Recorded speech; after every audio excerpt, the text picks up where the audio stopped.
Most people think raising their vibration means adding something, a new morning routine, a meditation practice, a crystal on the windowsill, a carefully curated set of affirmations repeated into the bathroom mirror before the day begins. Jung would disagree with all of it, not because rituals are without value, but because the fundamental premise is wrong. You do not raise your vibration by accumulating. You raise it by releasing. The things that are keeping your energy low, that are keeping your consciousness contracted and your life feeling smaller than it should, are almost never absences. They are presences. Specific things you are carrying that were never yours to carry in the first place. Patterns you adopted so long ago you have mistaken them for personality. Beliefs that calcified into identity before you were old enough to examine whether they were actually true.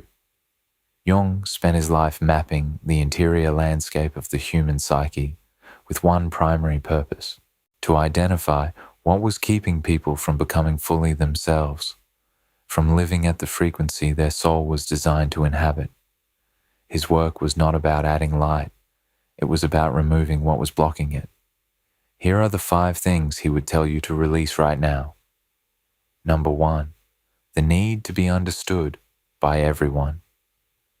There is a particular exhaustion that comes from spending your energy trying to make people see you accurately, trying to explain yourself to people who have already decided who you are, trying to correct perceptions that were never formed in good faith, trying to justify your choices, your feelings, your interior life to people who fundamentally lack either the capacity or the willingness to receive what you are offering.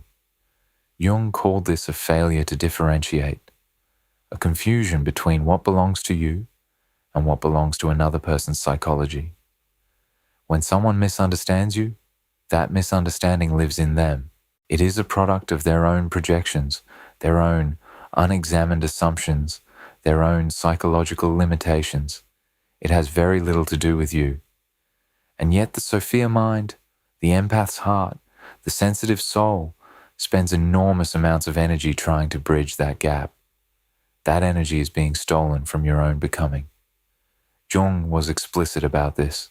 The individuation process, the journey toward your highest self, requires a willingness to be misunderstood, not as a wound to be endured, as a necessary condition of genuine selfhood.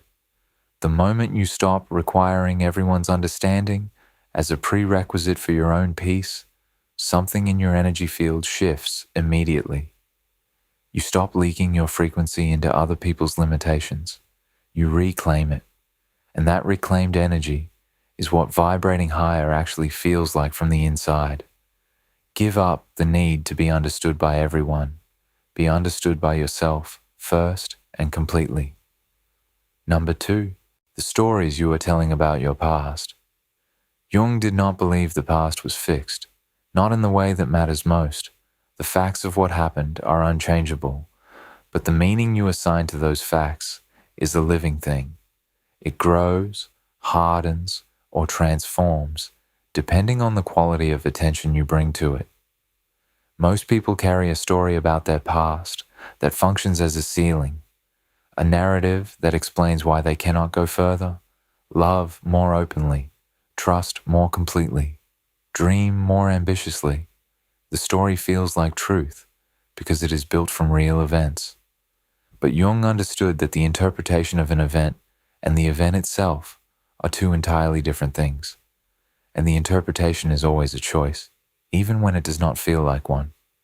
He called the unexamined past a complex, an emotionally charged cluster of associations that operates autonomously beneath conscious awareness. You do not think you're complex. Your complex thinks you. It makes decisions on your behalf before your conscious mind has even registered the situation. It keeps you responding to the present as though it were the past, because it has never been brought into the light and examined honestly. The story you keep telling about why you are the way you are is lowering your vibration every single time you repeat it. Not because your pain was not real, but because the story has calcified around the pain and is now protecting it from the healing that would set you free. Give up the story. Keep the wisdom the experience gave you. Release the narrative that makes the wound your identity.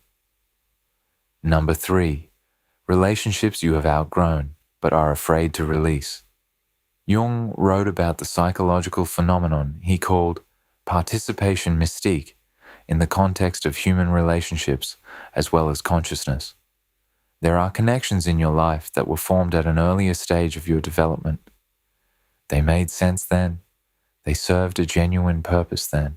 But you have grown and the connection has not grown with you, and now it functions less like nourishment and more like gravity, pulling you back toward a version of yourself you have already moved beyond. These relationships are not always hostile. That would make them easier to release. Often they are comfortable, familiar, filled with genuine affection that is nonetheless organized around who you used to be rather than who you are becoming. The people in them need you to stay recognizable, and so, in their presence, you contract, you edit, you perform an older version of yourself, because the newer version creates a friction nobody is named, but everyone feels.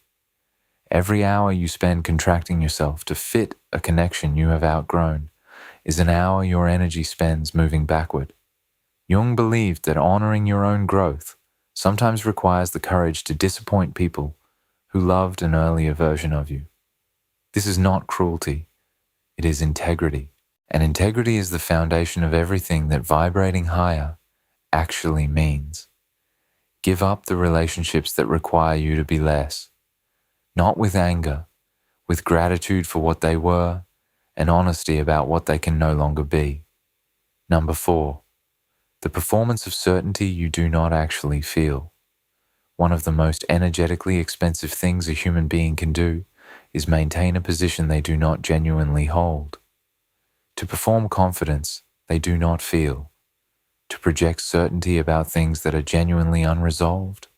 To pretend to have arrived somewhere they are still traveling toward. Jung was a man who sat with not knowing for extended periods of his life. His entire confrontation with the unconscious during what he called his dark night of the soul was a sustained practice of tolerating deep uncertainty without collapsing into false resolution. He believed that the capacity to remain in a state of genuine questioning, what the poet Keats called negative capability, was not a weakness, but a mark of psychological maturity. The performance of certainty costs you more than the admission of doubt ever would. It requires constant maintenance. It cuts you off from new information. It prevents the kind of genuine inquiry that produces real wisdom rather than the appearance of it. Give up performing certainty. The people worth keeping in your life will not respect you less for your honesty. They will trust you more, and your own nervous system will exhale in a way it has not in years. Number 5, the version of God, the universe, or life that is primarily a source of punishment. Jung studied religion and spirituality not as a theologian, but as a psychologist.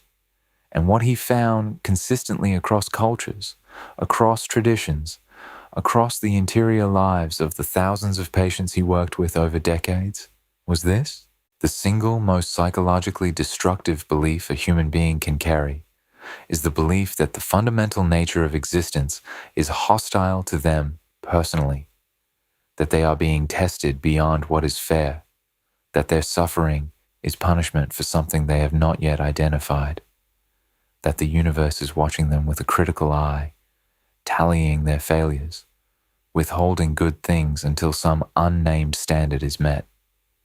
This belief doesn't produce growth. It produces a soul that is permanently braced for impact, a nervous system that cannot relax into the present moment because the present moment has been framed as a potential threat, an energy field that is contracted by default, waiting for the next blow, unable to fully receive what is being offered because receiving requires an openness that chronic vigilance makes impossible. Jung believed that genuine psychological health required what he called a living relationship with the self, with the deepest center of one's own being, and with the larger forces of existence. Not a relationship of fear and compliance, a relationship of genuine dialogue, of trust earned through honest interior work rather than performed through obedience. Give up the version of the universe that is out to get you. Not naively, not by pretending that difficulty does not exist, but by choosing the interpretation that makes growth possible rather than the one that makes you small. Your vibration is not a product of your circumstances. It is a product of what you are willing to release. Jung knew this, and now, so do you.